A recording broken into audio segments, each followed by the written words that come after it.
द्रौपदी को किस शर्त पर दांव पर लगा बैठे धर्मराज युधिष्ठिर। कई सालों से इस इच्छा को मन में दबाए बैठा था दुर्योधन। महाभारत में युधिष्ठिर ने द्रौपदी को दांव पर क्यों लगाया था? महाभारत कथा के अनुसार चौसर के खेल में पांडव अपना सब कुछ हार बैठे थे। धर्मराज युधिष्ठिर को समझ नहीं आ रहा था कि वे इस खेल में वापसी कैसे करे और सब कुछ कैसे हासिल करे। इसके बाद दुर्योधन ने अपनी योजना को पूरी करने के लिए युधिष्ठिर के सामने ऐसी मांग रखी, जिसे मानकर युधिष्ठिर ने अपनी पत्नी द्रौपदी को दांव पर लगा दिया। विस्तार से जाने महाभारत की कहानी। महाभारत कथा में द्रौपदी को दांव पर लगाना एक ऐसी घटना थी जिसकी निंदा आज कलयुग में भी की जाती है। द्रौपदी को दांव पर लगाने के बाद उनके साथ जो भी अमानवीय व्यवहार हुआ, उसका जिम्मेदार दुर्योधन या कौरवों से ज्यादा पांडवों को ठहराया जाता है। महाभारत की कहानी जानने वाले लोगों का कहना है कि द्रौपदी को दांव पर लगाना एक अनैतिक कदम तो था ही, इसके साथ ही यह चौसर के खेल के नियमों का उल्लंघन भी था। अब आपके मन में सवाल उठ रहा होगा कि कैसे? इसका जवाब है कि जब पांडव खुद को जुए में हार चुके थे तो उनके पास द्रौपदी को दांव पर लगाने का अधिकार ही नहीं बचा था, क्योंकि वे सभी दुर्योधन के दास बन चुके थे। वहीं कई बार लोगों के मन में सवाल आता है कि आखिर क्यों धर्मराज युधिष्ठिर ने द्रौपदी को चौसर के खेल में दांव पर लगाया था।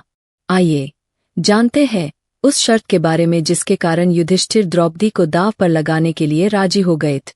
दुर्योधन के मन में द्रौपदी से प्रतिशोध लेने की भावना थी। दुर्योधन में पुरुष वर्चस्व की भावना थी। वे अपने फैसलों को हमेशा सबसे ऊपर रखता था।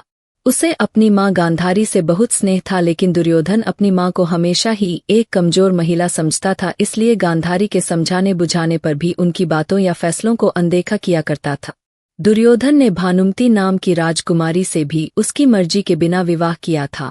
दुर्योधन का पुरुष अहंकार इतना बढ़ गया था कि किसी स्त्री की ना भी उसे आहत कर जाती थी। दुर्योधन द्रौपदी से संबंध की दबी इच्छा भी रखा करता था, लेकिन द्रौपदी जैसी साहसी महिला के सामने दुर्योधन की कामना पूरी नहीं हो पाई। इसलिए उसने फैसला किया था कि एक दिन वह द्रौपदी से अपने अपमान का बदला लेगा। दुर्योधन ने बिछाया चौसर के खेल का जाल। दुर्योधन ने धर्मराज युधिष्ठिर के सामने चौसर के खेल का प्रस्ताव रखा। दुर्योधन ने कहा कि अगर चौसर के खेल में पांडव जीत जाते हैं तो दुर्योधन उनकी सारी संपत्ति लौटा लेगा और सभी कौरव पांडवों के दास बन जाएंगे। धर्मराज युधिष्ठिर को इस बात का ज्ञान था कि चौसर का खेल अनैतिक कदम है, लेकिन फिर भी उन्होंने सोचा कि एक खेल युद्ध से ज्यादा बेहतर है।